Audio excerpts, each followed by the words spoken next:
Plato argued for the Philosopher King, which, you must admit, has a nice ring about it. But when you hear his details, it sounds more like a tyranny. We live in different times with much more history to examine for insights.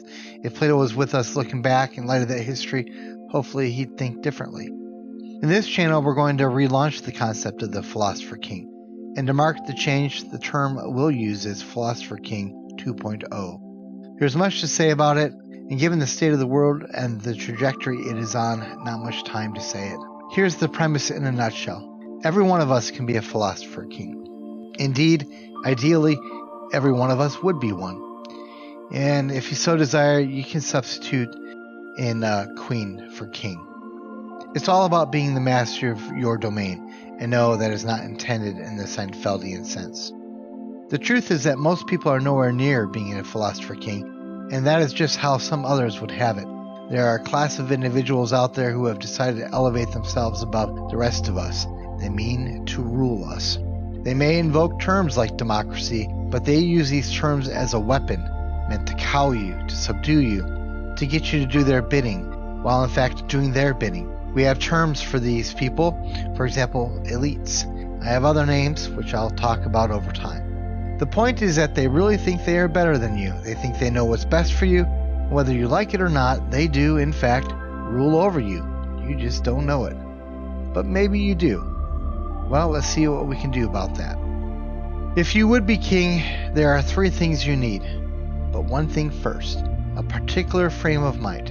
You have to resent being ruled. You must abhor the idea of someone else managing your life for you. Conversely, you must be prepared to bear the consequences for your own decisions. You cannot be a king if everything is someone else's fault all the time.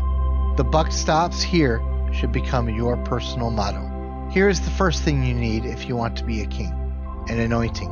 You might sense a contradiction here. An anointing implies that there is some higher authority than you who designates that you have the right to rule over others. But if everyone is a king, there is none higher who has the authority to grant authority to anyone else. Certainly, history shows there have been many kings who believed just that. On the other hand, many kings had a much more modest and realistic view and were coronated by priests or popes. And remember that story about the Roman legions returning from war with a slave whispering in the ear of the general or Caesar, saying, "Memento mori," remember, you are mortal. And indeed you are. You must not forget this. Now, setting aside the fact that the priests of old were also mortal and often as corrupt as the kings they are anointing, that process still is an acknowledgement that there is a higher authority than all of them. In a word, God. Now, if you don't believe in God, you may very well become a Philosopher King, but you're probably going to end up being a tyrant like the one Plato thought we should have, and meet the same end that history shows us tyrants deserve. You don't want that, do you? Let's pretend for now that you can find some higher authority which can nonetheless serve as a check on your behavior. I already alluded to one, death. Avoid delusions of grandeur. And if you do believe in God, especially as understood within Christianity, then you have a ready-made paradigm. You are made in the image of God, and so is everyone else. You answer to Him, but so does everyone else. Yet we are all more than we seem, so we are right to act as such. You feel it in your bones that something like this is right. So you must have an anointing, some appeal to a transcending authority to justify your royal position. Find it and the humility it implies. Secondly, you must have territory to rule over. Fortunately, after thousands of years, we understand very well that it is much harder to master oneself than it is to master the things and people around us. If you cannot control yourself, you cannot administer your dominion. So at the very least, we can all be Philosopher Kings in the new sense that I'm advocating for, if we start small, if we seek first to rule over our own body, and from there our affairs. In this channel, we'll talk a lot about ruling over what I might call a physical kingdom, whether it be your house or property, etc. But none of that will do any good if you cannot first master your own will. Just look at all the rich people and celebrities who have imploded, often committing suicide.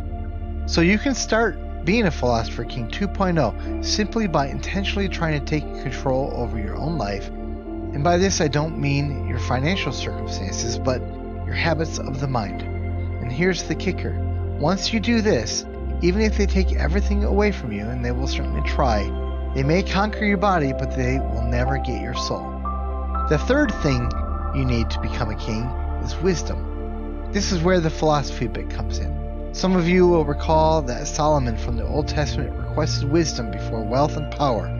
Learn from that example. Wisdom is not just about having knowledge.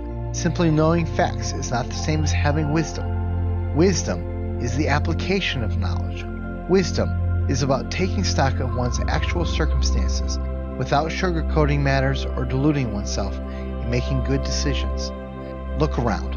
Circumstances are really bad out there right now. If you think you're going to come out of things with your life and livelihood intact just by sheer luck, you really are deluding yourself.